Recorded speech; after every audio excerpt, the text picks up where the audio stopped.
si malakas at si maganda.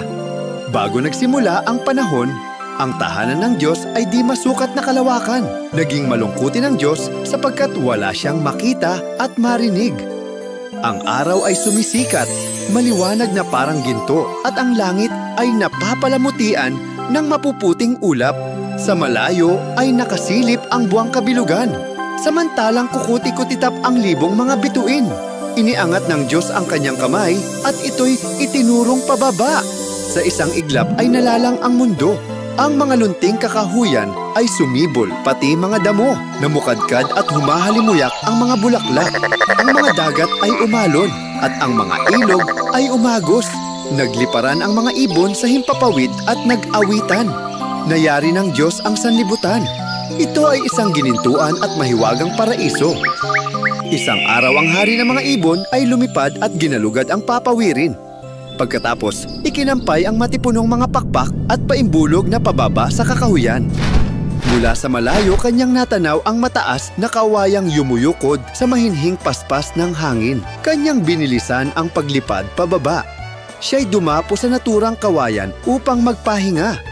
Tok! Tok! Tok! Nadama niya ang maririing katok na nagmumula sa loob ng kawayan. May tinig siyang narinig! Palayain mo ako! Oo, makapangyarihang hari ng mga ibon!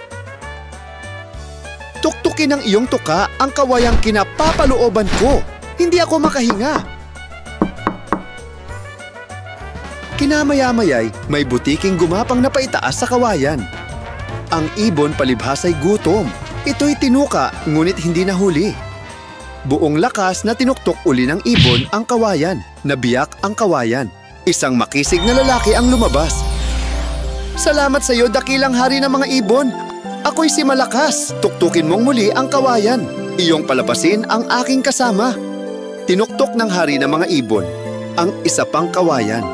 Isang mahinhin at magandang babae ang lumabas. Ito'y si Maganda, ang aking asawa. Pinalaya mo kami, dakilang ibon. Ikaw ay magiging kasama namin habang buhay. Hindi maaari.